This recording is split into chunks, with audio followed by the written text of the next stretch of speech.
Bueno, chicas, vamos a comenzar con la clase de hoy. Vamos a ver fármacos que se utilizan para el sistema nervioso.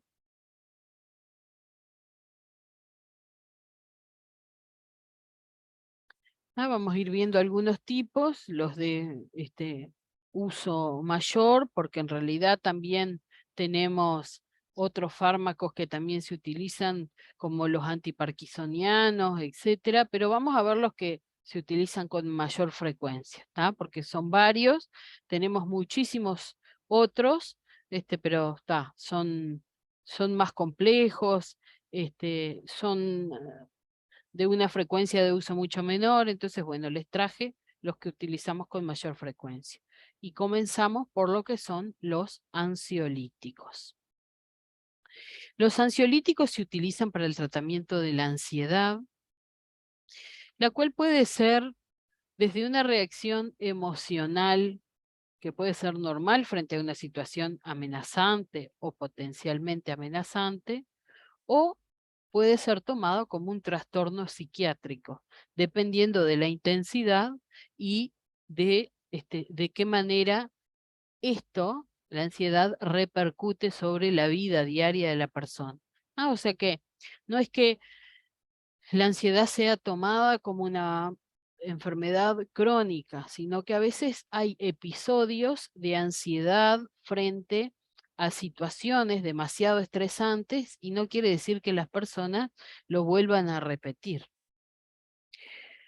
Esta ansiedad genera diversa sintomatología que puede ser desde como una aprensión, temor o angustia frente a algo que se toma como amenazante, puede generar un estado de irritabilidad y también se pueden sumar un conjunto de síntomas que pueden ser muy variables, como por ejemplo sudoración, palpitaciones, opresión precordiales, como ese dolor en el pecho de opresión, fatiga, puede generar micciones frecuentes, es decir, que se vaya a orinar con frecuencia, como a veces ocurren las infecciones urinarias, puede provocar cefaleas, mialgias, es decir, dolores en los músculos, insomnio, molestias digestivas, etc.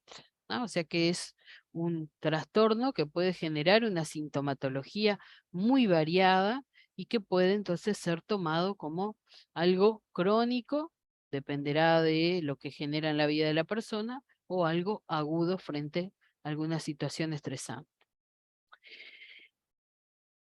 También conocemos a lo que se llama el trastorno de la ansiedad, y podemos hablar de que existe una ansiedad patológica, ¿tá? Algo que ya no es considerado como normal, sino que ya es algo patológico, en donde esta ansiedad se manifiesta frente a la ausencia de estímulos, ¿tá? O sea, no pasa nada, no ha sucedido nada y la persona presenta, no, o sea, no se ha enfrentado frente a ninguna situación estresante y la persona ya presenta a esto que conocemos como trastorno de la ansiedad, el cual puede ser muy variado, y dentro de estos trastornos de la ansiedad tenemos algo que se llama ansiedad generalizada, que también se puede conocer como acaticia, que genera como unos movimientos continuos y que a veces lo observamos en personas consumidoras, donde, que no paran de moverse, se mueven para acá, para allá permanentemente, y esto, ¿no? Se observa este trastorno de ansiedad generalizada. También se le puede conocer como trastorno al pánico, a las fobias, a conductas repetitivas que son conocidas como TOCs o a el estrés postraumático. El aumento de estos trastornos de ansiedad puede darse en diferentes contextos, desde sentirse en una sociedad, sentirse no, desde una sociedad con muy poca tolerancia al fracaso, como lamentablemente observamos hoy en los adolescentes, los cuales no toleran el fracaso, existe una gran frustración, hemos visto un aumento importantísimo en el suicidio adolescente por este motivo. También puede desencadenarse de alguna actividad laboral o insegura o cada vez más exigente, frente a la falta de apoyo familiar y social, frente a familias disfuncionales en donde hay dificultades de convivencia y comunicación, o también frente a la soledad, ¿no? Todo esto puede aumentar estos trastornos. Entonces, ¿por qué hablamos de la ansiedad? ¿Y por qué tenemos que conocer a grandes rasgos lo normal de nuestro cuerpo, ¿tá? Y las patologías, para, bueno, para luego poder entender de qué manera, cuál es el modo, el mecanismo de acción de estos fármacos?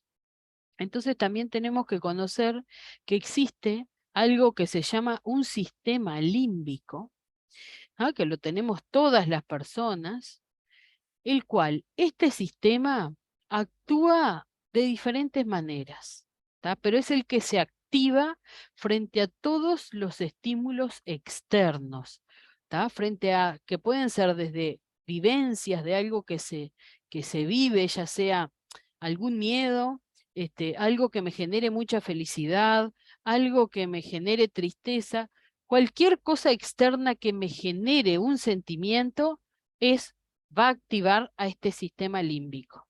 La activación de este sistema que se encuentra en nuestro cerebro va a generar un aumento en la tensión, un aumento en el estado vigil, y va a generar evitación y defensa, dependiendo de lo que sea, ¿no? ¿Ah? Pero lo que importa que ustedes sepan es que este sistema límbico se activa frente a estímulos externos que nos generan un sentimiento. Entonces, la activación de este sistema límbico genera que se liberen neurotransmisores. Los neurotransmisores son sustancias que, cuando se encuentran en la sangre, generan diferentes reacciones. Entonces, el GABA, sus siglas, pero se llama ácido gamma aminobutírico, es un neurotransmisor que lo que hace es regular a este sistema límbico, digamos. En realidad, cada vez que el sistema límbico se activa frente a un estímulo y me genera como esa ansiedad, ese nerviosismo, o sea, a ver, para poder entender esto, tómense el sistema límbico como se activa frente a algo negativo, ¿tá? Para no marearse. Entonces, me ocurre algo malo, ¿tá? me pasó algo en el trabajo, me peleé con alguien y me siento muy mal, ¿no? Frente a esa vivencia. Entonces quedo ansiosa, aumenta la tensión, mi estado de vigilia, estoy como a la defensiva. Este GABA, este neurotransmisor, es el principal, digamos, inhibidor del sistema nervioso central. ¿Para qué sirve? Porque cuando esto ocurre, cuando mi sistema límbico se activa, tiene que haber algo que me diga, pará, tranquilízate, no te está pasando nada, vamos a pensar de otra manera. Y eso lo hace el GABA, este neurotransmisor. Regula la transmisión nerviosa de casi todos los impulsos cerebrales, y regulando eso también regula lo que se llama un sistema adrenérgico, que están implicados en lo que son estos trastornos de la ansiedad. Entonces, este GABA, ustedes tienen que recordarlo como uno de los como un neurotransmisor que lo que hace es tranquilizar al cerebro, tranquilizar al sistema límbico, que es el que me está generando esta ansiedad, porque en esto se va a basar la acción de estos fármacos. Entonces, ¿qué es un fármaco ansiolítico? Es aquel que alivia o suprime, es decir, bloquea el síntoma de ansiedad, sin producir sedación o sueño. O sea, que no es que todos los ansiolíticos me van a sedar o me van a producir sueño. A veces uno tiene por costumbre decir está sedado, pero en realidad le dieron un fármaco ansiolítico, que tenemos algunos que se asocian, ¿tá? Y que tienen mayor efecto sedante e hipnótico, pero no lo son todos. Entonces, ansiolíticos con efecto sedante e hipnótico, por ejemplo, tenemos las benzodiazepinas, los barbitúricos y el meprobamato, que ahora vamos a ir viendo los de a uno. Después tenemos otros fármacos que también son ansiolíticos, que lo que hacen es, como su palabra lo dice, ven que dice que es un agonista, ¿no? O sea que siempre el agonista va a ir a potenciar la actividad de un receptor. En este caso, los receptores 5-HT1A, que son receptores que, vamos a decir, que cuando son activados, también hacen todo el efecto contrario a lo que es la ansiedad. Y ahí tenemos algunos tipos, como por ejemplo las azapironas, que tienen esos nombres: buspirona, ipsapirona y gepirona. Y luego hay otros ansiolíticos que también son asociados y bloquean algún otro síntoma que pueda generar la ansiedad, como les mostraba hoy, síntomas digestivos, síntomas neurológicos, etcétera, etcétera. Entonces, los fármacos ansiolíticos es muy importante que tienen que usarse la menor dosis efectiva, ¿no? O sea, que la menor dosis para producir su efecto, y durante periodos de tiempo limitados, o ir suspendiéndolos cada tanto, ¿tá? O sea, que sean de forma intermitente. No se pueden consumir con bebidas alcohólicas y se recomienda que siempre se combine el uso de estos fármacos con alguna terapia no farmacológica que también genere calma, tranquilidad, ¿no? A veces yoga, meditación, ejercicio, caminatas, etcétera. Entonces vamos a ir viendo ahora de a uno. Vamos a empezar con las benzodiazepinas, las cuales se utilizan para diferentes trastornos, como por ejemplo trastorno de ansiedad generalizada, trastorno ansioso depresivo, trastornos de angustia y fobia social, trastornos obsesivos compulsivos, trastornos de estrés postraumático, insomnio, trastorno afectivo bipolar, acaticia, que es eso que le comentaba, que es como una ansiedad generalizada, síndrome de privación alcohólica y abuso o dependencia de sustancias. O sea que las benzodiazepinas se utilizan para tratar muchos tipos de trastornos. Tienen, en este caso, y como les comentaba hoy al principio, tienen varios mecanismos de acción. Al actuar sobre una cosa, también actúan sobre otras. Entonces las benzodiazepinas, digamos que son bastante completas en cuanto a, a la posibilidad que tienen de acaparar todos los síntomas. ¿tá? Su acción ansiolítica no genera que se altere el poder hacer ejercicio físico o mental, estudiar. Pero esto a dosis, a la mínima dosis que una persona tiene que recibir. Ya a dosis mayores pueden causar desde sopor, como un estado de somnolencia continuo, letargia, sueño, ataxia, una marcha, como una marcha torpe, como una marcha borracha, y debilidad muscular. ¿no? Alivian tanto la tensión, la ansiedad que uno tiene, como los síntomas, los demás síntomas que aparecen. También tiene una acción miorrelajante. ¿Qué quiere decir esto? Que relaja los músculos. ¿no? También va a depender de la dosis. Con dosis mayores a las mínimas, tiene genera eso, relaja los músculos. ¿no?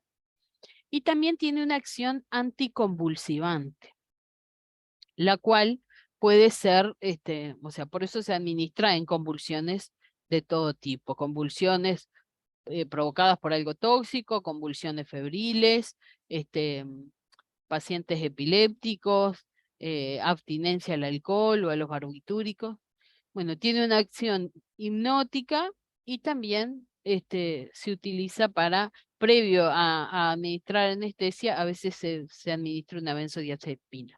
Entonces, la dosis mínima tiene una acción ansiolítica, pero ya cuando voy aumentando la dosis, van apareciendo estas otras acciones, ¿tá? O sea que la acción, o sea, lo del ser mío relajante, anticonvulsivante, hipnótico, va a depender de la dosis.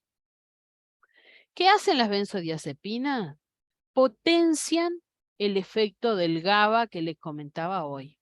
O sea que si el GABA genera calma, estas benzodiazepinas se unen al receptor del GABA y son agonistas, es decir, aumentan la liberación del GABA. Estos GABA, que son receptores, se encuentran a nivel, como le decía, a nivel cerebral, ¿no? En lo que es en la neurona.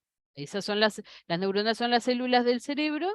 Sabemos que los receptores se encuentran en las células, uno de los tipos de células. Y entonces estos receptores se encuentran en la neurona. Cuando se reciben una dosis baja, como les comentaba, tiene ese efecto ansiolítico. ¿Y por qué ocurre eso? ¿Por qué a dosis baja tiene ese efecto? Porque depende de la acción, es decir, de que sea ansiolítico, miorrelajante, hipnótico, anticonvulsivante, eso va a depender de la cantidad de receptores que se encuentren ocupados. Cuanto menos receptores se encuentren ocupados, su acción es ansiolítica. Cuanto más receptores se vayan ocupando, va aumentando a estas otras acciones que le comentaba.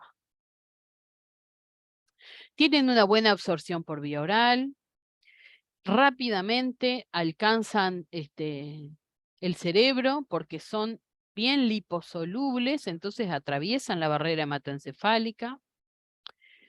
Demoran bastante en metabolizarse, es bien compleja su metabolización a nivel del hígado, genera muchos metabolitos activos, entonces depende de cuál benzodiazepina sea, es la vida media que va a tener. Es decir, si hay una benzodiazepina que genera muchos metabolitos, va a mantenerse durante más tiempo. Ahora vamos a ver. Si genera menos, se va a eliminar mucho más rápido. Entonces acá tenemos algunos ejemplos de cómo el mismo tipo de fármacos, que son las benzodiazepinas, tienen acción ultra corta, corta, intermedia y larga. O sea que la vida media es distinta. Son todos benzodiazepinas, pero tienen una vida media diferente. ¿Por qué? Porque cuando se metabolizan, los metabolitos activos que generan son distintos. Entonces ven, por ejemplo, de acción ultracorta el midazolam. De acción corta, es decir, que dura menos de 6 horas en el cuerpo, el lorazepam. El bromazepam ya puede durar mucho en el cuerpo. Y el diazepam y el clobazam, que se utiliza el clobazam mucho para la espasticidad en los pacientes que son rígidos, que tienen parálisis cerebral, miren que tiene una duración muy larga, una vida media muy larga. La principal ventaja de estas benzodiazepinas es que actúan rápidamente. ¿Tá? A diferencia, esperen, discúlpenme un momentito.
Bueno, disculpen.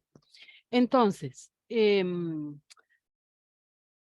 bueno, la ventaja que tienen es eso, la rapidez de acción, a diferencia de los otros fármacos que ahora vamos a ver, como la buspirona y los antidepresivos. Porque en realidad, si nosotros hablamos de un trastorno de ansiedad que requiere un tratamiento de mantenimiento, como ahora vamos a ver, los antidepresivos son bien útiles, pero demoran mucho más en tener su efecto. ¿Tá? Cuando necesitamos algo de acción rápida, las benzodiazepinas son ideales. Prácticamente todas, como veían hoy los diferentes tipos, tienen la misma eficacia, pero la forma de utilizarla varía en función de cuánto duran. ¿Tá?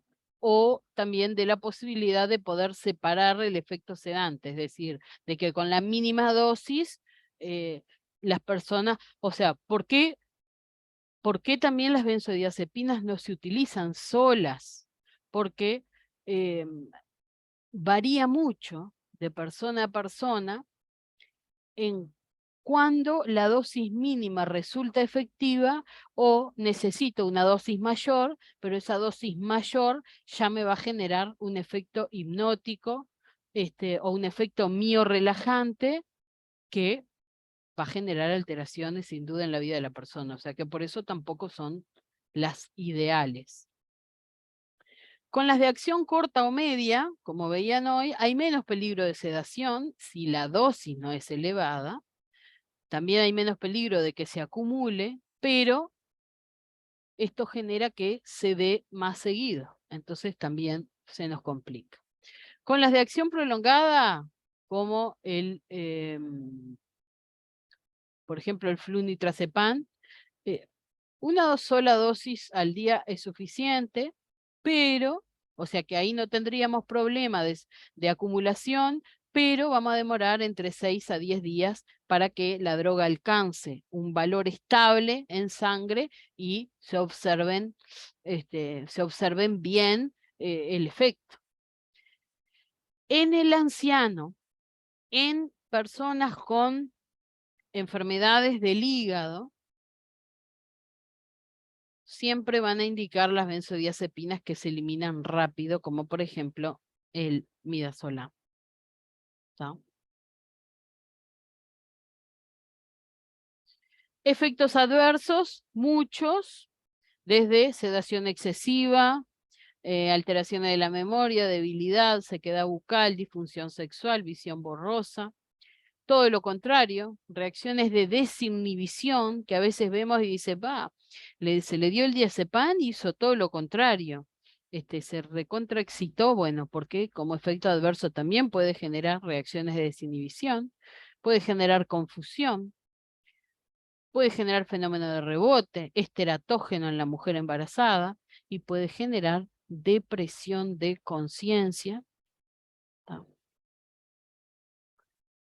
Estas benzodiazepinas generan tolerancia, generan lo que se llama, lo que se conoce como el fenómeno de tolerancia, que lamentablemente esto provoca una necesidad de aumentar la dosis del fármaco para seguir manteniendo su efecto, es decir, me genera un efecto ansiolítico, me calma la ansiedad, pero va a llegar un momento en que mi cuerpo va a generar tolerancia, ya no le va a hacer nada, entonces va a haber que aumentar la dosis y eso también viene de la mano que el aumento de la dosis me puedo pasar a que me provoque los otros efectos.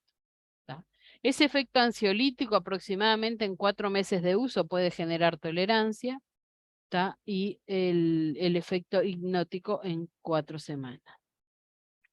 Las benzodiazepinas cuando se dejan de utilizar genera lo que se llama el síndrome de abstinencia, el cual puede dar síntomas menores o síntomas mayores. Los síntomas menores pueden ser aumento de la ansiedad, inquietud, insomnio, cefaleas, irritabilidades, temblores, náuseas, anorexia, palpitaciones y hasta un sabor metálico, ¿tá? Que sienten en la boca. Y los síntomas mayores pueden dar convulsiones, estados confusionales, alteraciones de la percepción, contracciones musculares, fasciculaciones, hiperestesia, es decir, todos se sienten más, y alucinaciones. Díganme si hay alguna palabra de acá que no entiendan para que se las explique.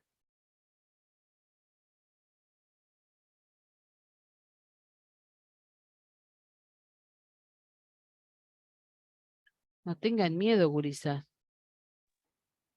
¿Qué es fasciculaciones? ¿Qué son? Es movimientos con la cara, como que hago, como cuando uno hace caras, ¿no? Ah, Uno fascicula, ¿viste? Desde que uno se asombra y levanta las cejas hasta que hace una mueca, todo. Esos son fasciculaciones, hacer muecas todo el tiempo. sí, sí. Sí. Eso. Bárbaro, bárbaro.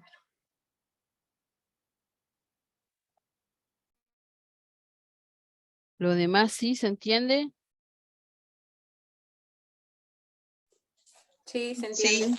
Sí. Sí, sí. Bien. ¿Y van entendiendo hasta acá lo que les voy diciendo? Sí. Bien.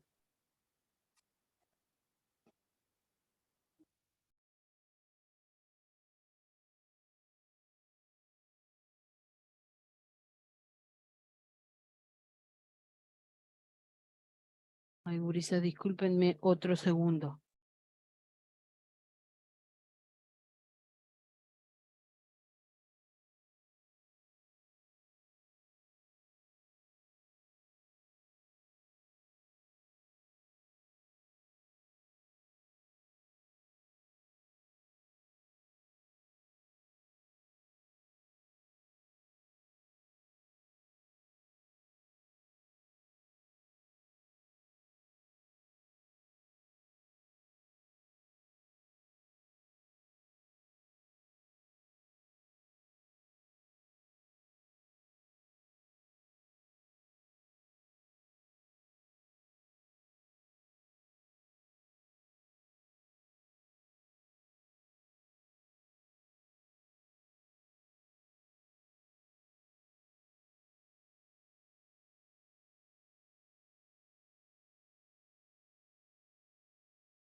Bueno, justo lo que pasa es que tengo una amiga de la niña pequeña mía acá y la vinieron a buscar y bajó la hermana y no encontraban al padre.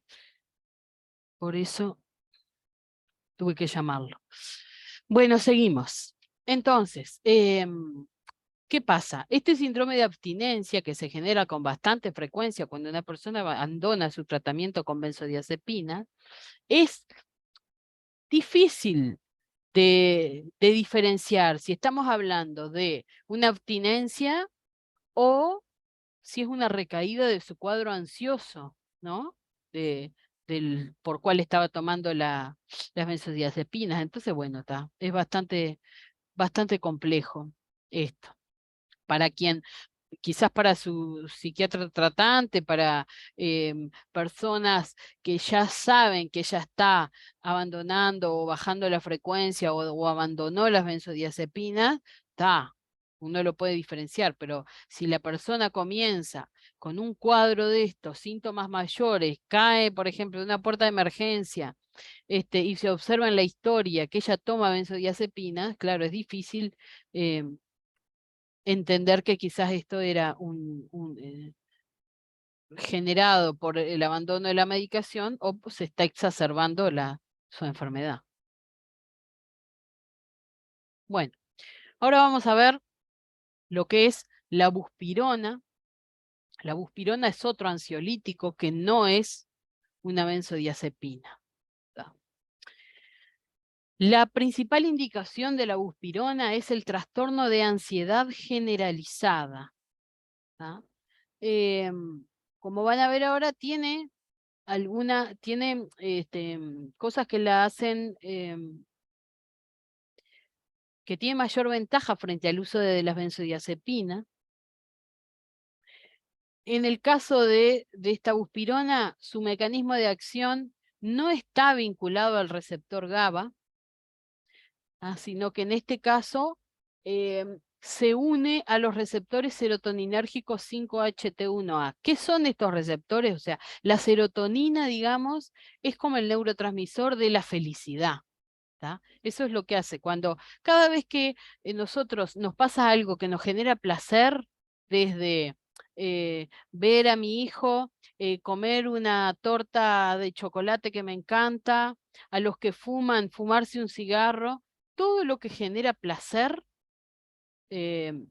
hace que se libere serotonina. O sea que eso, la serotonina es lo del placer, lo que me hace sentir bien. Entonces, lo que hace la buspirona, se une a los receptores de la serotonina y hace que se libere más serotonina. Ese es su mecanismo de acción.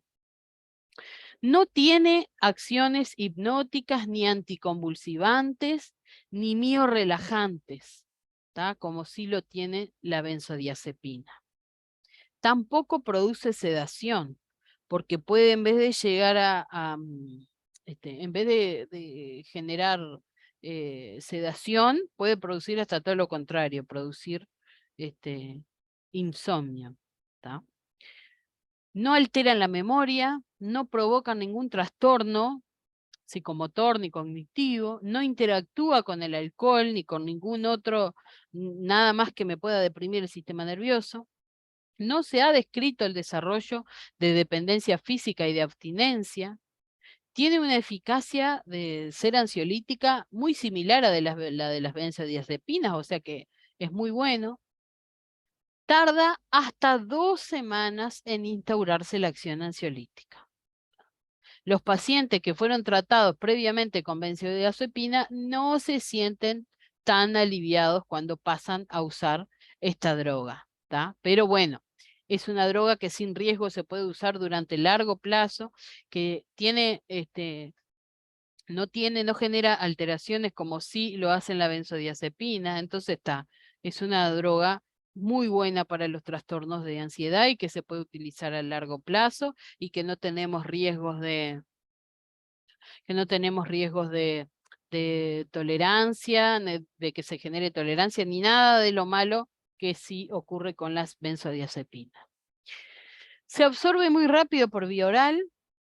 También tiene, no sé si ustedes recuerdan el efecto del primer paso hepático, aquel que el hígado la transforma y baja mucho su concentración. Se metaboliza prácticamente toda en el hígado, genera muy pocos metabolitos activos, tiene una vida de media de 3-4 horas y esta droga no tiene, o sea, no tenemos que tener consideraciones aparte en la población anciana, geriátrica. Con esta no hay riesgo, digamos.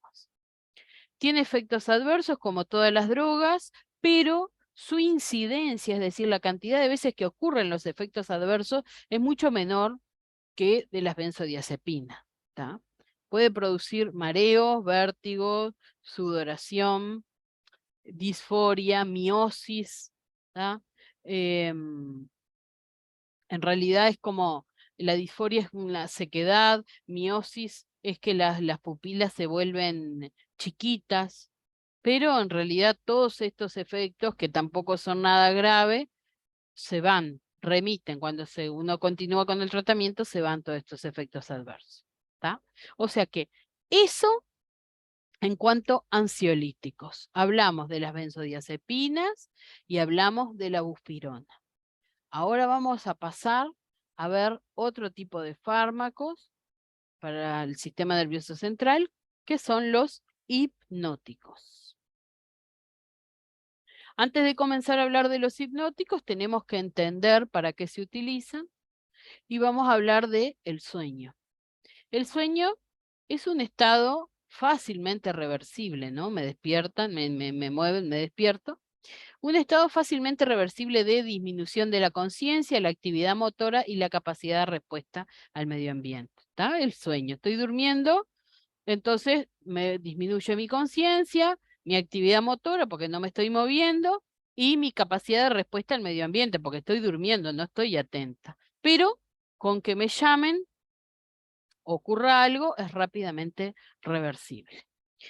Nuestro sueño, el sueño del ser humano, que es similar al del animal, pero no igual, tiene diferentes ciclos. Es decir, no es que nosotros nos acostamos a dormir y dormimos siempre igual, sino que a medida que transcurren las horas, pasamos de lo que se llama la vigilia, que es cuando recién nos estamos durmiendo, pero si me hablan, te respondo. Luego pasamos a lo que se llama el sueño no REM, y luego, a las 4 horas aproximadamente, pasamos a lo que se llama el sueño REM. El sueño no REM es un sueño, digamos, en donde yo rápidamente me puedo despertar, no es un sueño profundo, es un sueño bastante superficial, pero no llega a ser profundo. Y luego tenemos, sí, el sueño profundo, que es el sueño REM, en donde ahí los ojos se mueven rápidamente, en donde acá verdaderamente ocurren los sueños, ¿tá? Que además por eso, ya como comentario, la gente que duerme poco, o sea, lo que se recomienda, lo que genera buenas cosas en nuestro cuerpo, el descanso con todo lo bueno que trae aparejado, es el sueño REM. ¿Tá? Es el sueño que siempre tenemos que tener. Por eso la gente que duerme 3 horas, que duerme menos de 4 horas, o que duerme y se despierta, pero tiene sueños intermitentes, que te dicen, no, pero yo dormí 8 horas. Sí, pero ¿cómo fueron esas 8 horas? No, cortaditas de a 2 horas. Bueno, ahí nunca se llega al sueño REM, y ahí comienza a generarse esto, desde lo que es la ansiedad, puede generarse, puede subir la presión, ¿tá? Diferentes tipos de cosas que vienen dadas por el no tener un buen descanso. El insomnio, por lo tanto, es la incapacidad para poder conciliar, ¿no? Para poder dormirse o para poder mantener el sueño. Porque si una persona se logra dormir pero se despierta cada 2 horas, no voy a llegar al sueño no REM, y esto también me va a traer aparejado consecuencias. ¿Tá? Tá. Esto, el insomnio, se refleja durante el día por presentar diferentes sintomatologías, ¿tá? Desde lo que es la fatiga, la disforia, la ansiedad, falta de energía y disminución del nivel de alerta, sin dudas, ¿no? En realidad esa disforia es como, es como una sensación me siento mal. Viste que a veces uno dice, ¿qué te pasa? No sé qué me pasa, pero me siento mal, como que me siento angustiado. Bueno, eso se llama disforia, ¿no? Entonces, el no dormir, el no descansar bien, tanto porque me demoré en poder dormirme o porque me desperté varias veces, genera varias. Algunos de ustedes, sin duda, como a todos nos ha pasado alguna vez, que uno se pasa y se sobregira, y después, claro, durante el día, quien no duerme bien, no anda bien. ¿Ah? Porque el cuerpo necesita esas horas de descanso para que ocurran diferentes eventos fisiológicos que son necesarios. El fármaco hipnótico ideal, es decir, si hay un ideal, tiene que ser así como ven acá. Tiene que inducir el sueño en forma rápida y predecible, es decir, que yo sepa, no es que me lo tome y diga, bueno, voy a esperar que me venga el sueño, no, que se sepa efectivamente que a los 15 minutos me va a hacer dormir.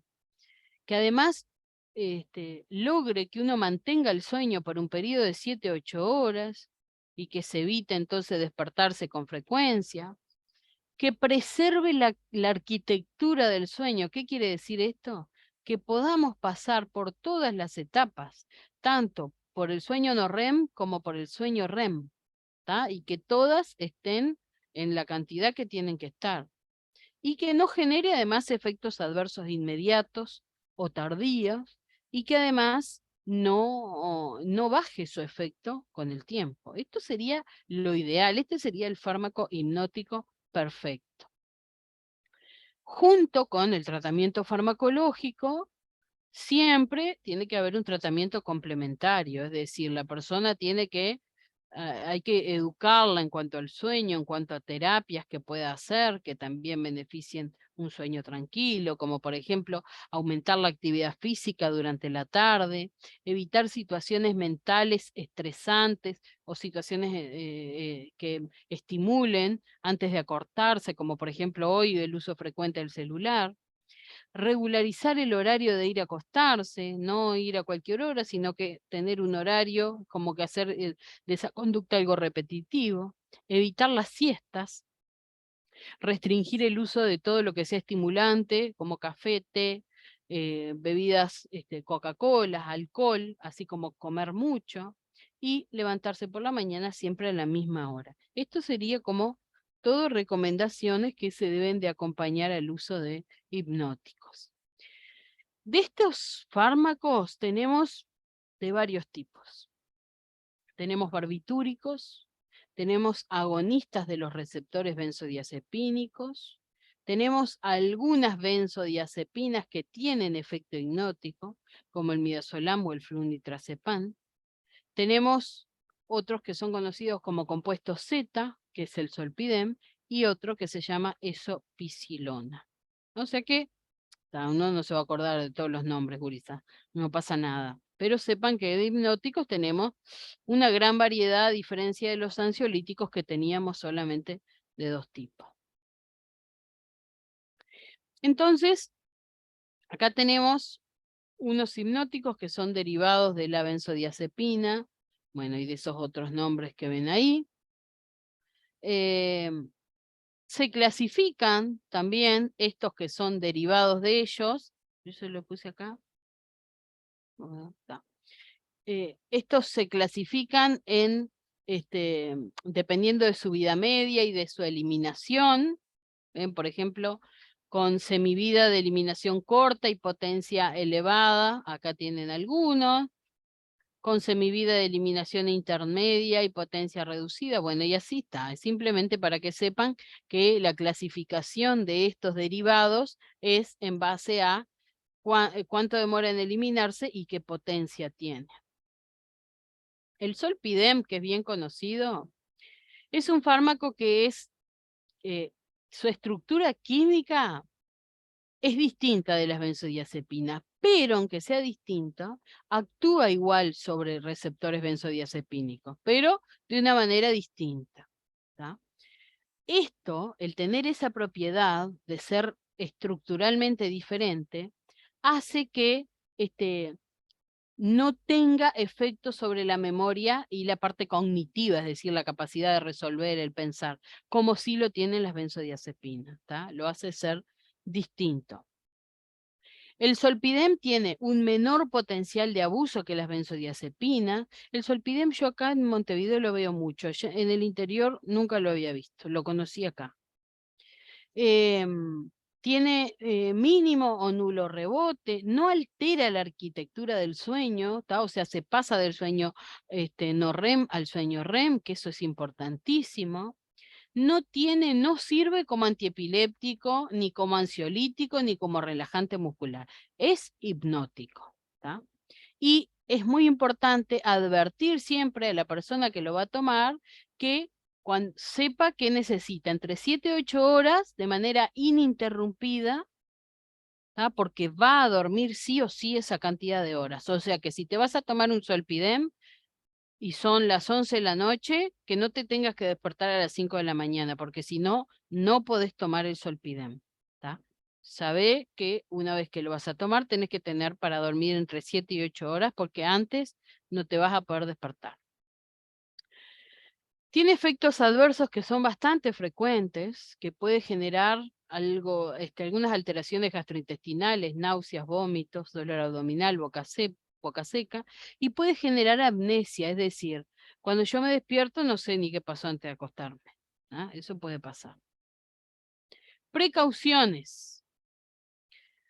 Hay casos en los que el Zolpidem está contraindicado, como por ejemplo las personas que tienen apneas del sueño, ¿no? Personas que duermen, roncan y por allá hacen pausas, ¿tá?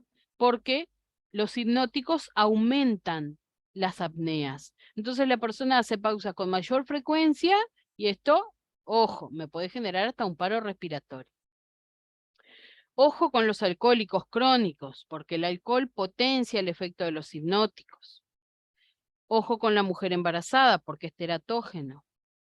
Y hay que tener precaución en los pacientes de edad avanzada, en los pacientes que si bien no tienen un diagnóstico de apnea del sueño, pero que roncan mucho, porque también hay apnea en esos pacientes, ¿tá? O sea, hacen pequeñas pausas. Pacientes con antecedentes de depresión, o que se automedican, también hay que tener cuidado porque la interacción de un hipnótico con otro fármaco es muy riesgoso.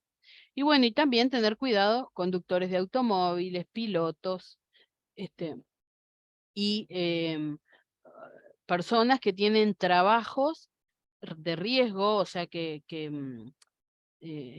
utilizan maquinarias potencialmente peligrosas, porque esto puede, si bien no tiene alteración sobre la cognición, pero no estamos tampoco al 100% como se necesita. Bueno, Y ahora vamos a ver otros fármacos hipnóticos que son los barbitúricos. Estos ya son los últimos, creo que son. Estos barbitúricos, a diferencia de los que les mostré recién, sí actúan sobre el receptor GABA, pero actúan con mayor potencia que las benzodiazepinas. Entonces, estos barbitúricos podemos tener efectos que pueden ir desde sedación hasta anestesia, hasta bloqueo y sedación total. No se utilizan mucho como ansiolíticos e hipnóticos porque generan rápidamente dependencia y además tienen un margen de seguridad muy estrecho, o sea que la toxicidad está ahí, al lado. Igualmente, siguen siendo fármacos muy importantes para la anestesia, como por ejemplo el tiopental, y como anticonvulsivantes, como lo es el fenobarbital. Y, no, este es el último. Por último, vamos a hablar de otro hipnótico como lo es la melatonina, bien conocida. La melatonina es una hormona, que nosotros, los seres humanos, la generamos, pero a veces en personas que por diferentes motivos no generan melatonina, se me viene el problema y no puedo dormir, porque en realidad normalmente la inducción de nuestro sueño es por la liberación de melatonina. Es una hormona que, por eso es tan importante. No sé si ustedes han escuchado alguna vez lo que se llama el ciclo circadiano. Es decir, nosotros los seres humanos nos despertamos, necesitamos luz cuando estamos despiertos y a la hora de dormir necesitamos apagado, no necesitamos luz. Eso marca la liberación de todas las hormonas de nuestro organismo. Eso marca el normo funcionamiento de nuestro organismo. Eso marca los ciclos de sueño. Por eso es que en los CTI a los niños, por ejemplo, se les cubre las incubadoras en la noche con los paños, para que, digamos, el cuerpo sepa que es de noche. Como no se puede apagar la luz, hay que cubrir para mantener el ciclo circadiano y que ello ayude al normo funcionamiento de nuestro cuerpo. Por eso es que nunca hay que dormir con la luz prendida. Por eso es que a los niños no hay que permitirles dormir con la luz prendida. Sí, o a las madres que son primerizas, que tienen miedo, si quieren dormir con la luz prendida, que sea cubierta y que sea penumbra, pero el cuerpo necesita saber que es de noche, ¿está? Y lo mismo, no hay que vivir con la luz apagada cuando es de día, ¿tá? Porque necesitamos luz, el cuerpo necesita luz. Cuando es la noche y todo se apaga, se libera la melatonina, y la melatonina es la que induce a que nosotros duermamos, ¿tá? Es una hormona. Entonces, esto es lo que les acabo de decir. Tanto la síntesis como la liberación tienen lo que se llama un ritmo circadiano. Son estimuladas por la oscuridad y son inhibidas por la luz, ¿tá? El ritmo circadiano de liberación de esta hormona está sincronizado con las horas de sueño.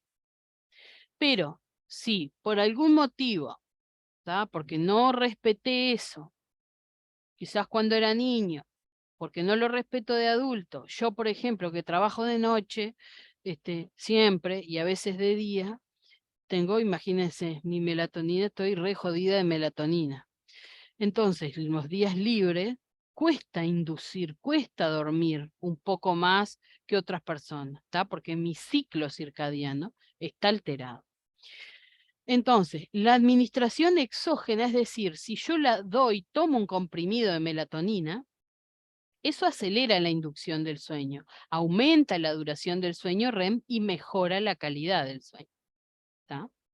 Se metaboliza muy rápido en el hígado, puede producir otros efectos, la melatonina, como hipotermia, reducción de otras hormonas y aumento de la prolactina, ¿tá? Por eso ven que son todas alteraciones por cuando tenemos problemas hormonales. Y hay algunos otros fármacos, como betabloqueantes, antiinflamatorios, benzodiazepinas, que bloquean la liberación, o sea, de nuestro cuerpo normal de la melatonina. Pero, por ejemplo, el Zolpidem no la bloquea. Y bueno, está. Y esto, acá terminamos en cuanto a lo que es fármacos de uso más frecuente para el sistema nervioso central. Y ahora, simplemente para finalizar, quería contarles esto que es una encuesta que ya tiene varios años, pero en realidad la tendencia se mantiene. Una encuesta sobre el consumo de drogas en hogares que hizo la Junta Nacional. Y destacamos los psicofármacos, que son estos que dimos hoy, en donde casi el 30% de la población que se estudió alguna vez había consumido algún tipo de ansiolítico. 2 de cada 10 personas lo hizo sin indicación médica, ¿tá? Y cuando había indicación, solamente en el 37% de los casos fue un psiquiatra, que en realidad es la persona indicada para recetar este tipo de fármacos.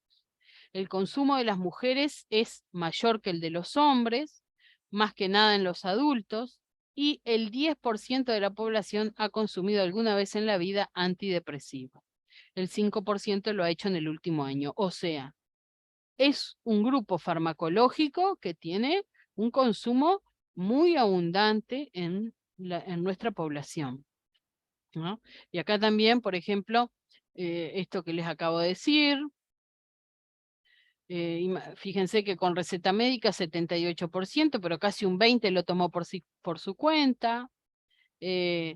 Casi la mitad fueron recetados por un médico de medicina general, un 11,5% por otro y solamente un 37%, casi un 38% por un psiquiatra, que es quien evalúa a la persona, tiene el conocimiento y la formación para poder determinar qué tipo de fármaco requiere, si es un ansiolítico, si es un barbitúrico, si es bueno, otro tipo de psicofármaco. Y bueno, y sobre el consumo de hipnóticos, antidepresivos y estimulantes, también tenemos un porcentaje, casi un 7% que habían consumido, casi un 11% que consumió antidepresivos. Como ven, la tendencia es mayor en mujeres que en hombres, y más aún en las personas adultas, ¿tá? Y fíjense que consumo de antidepresivos en aquella fecha era alto. De ahí un año para atrás, en vez de ser bajo medio, todos eran un consumo alto, ¿tá? O sea que bueno, como para terminar pensando un poco, que hablamos de psicofármacos, hablamos de un tipo de medicamentos que tiene un altísimo consumo en nuestro país. Sabemos además que somos uno de los países con la tasa más alta de suicidio de América Latina. O sea que también eso viene de la mano del hecho de que no curan una enfermedad, sino que tratan síntomas, y que además la receta por otro tipo de profesionales y no solamente por el profesional especializado conlleva también un gran riesgo de que no se haga un tratamiento adecuado, y bueno, y que termine en lo peor. Así que bueno, chicas, vamos a pasar la lista, esperen no se vayan, cuéntenme si hay algo que no han podido entender, o si la clase se pudo entender. Creo que es bastante larga, y lo hice lo más corta posible, porque tenemos varios otros tipos de fármacos. Pero bueno, me parece importante que ustedes, o sea, explicar un poquito el funcionamiento normal de nuestro cuerpo para poder entender los fármacos, porque no. Ustedes que, por ahí alguna de ustedes tiene alguna formación, otra no tiene nada de patologías, nunca vio nada, y de repente me vienen a hablar de cómo actúa un fármaco, pero yo no sé cómo funcionaba el lugar ese en donde viene el fármaco a actuar antes de que llegara, o sea que por eso me parece importante. Y espero eso también, que ustedes me puedan decir qué es lo que no entienden, porque si no es como medio en vano estar 1 hora, 2 horas escuchándome si no entendieron nada. Por eso es que a veces Soy media llenadora y les pregunto, ¿entendieron? ¿Entendieron? ¿Entendieron? Aunque nadie me responda. Pero es por eso. Es tiempo que ustedes pierden, que tienen que aprovecharlo. Bueno, ya estamos, ya pasé la lista con la que están, Camila, Gabriela, Beatriz, Solange y Tricia. Va a quedar una tarea y el lunes, última clase, antibióticos y luego prueba final el miércoles. Ah, Gracias, bueno, profe. buen fin de Muchas semana, que gracias. pasen muy bien. Igual Chao, para gracias. ustedes. Chao, Gracias, chao. chau, chau.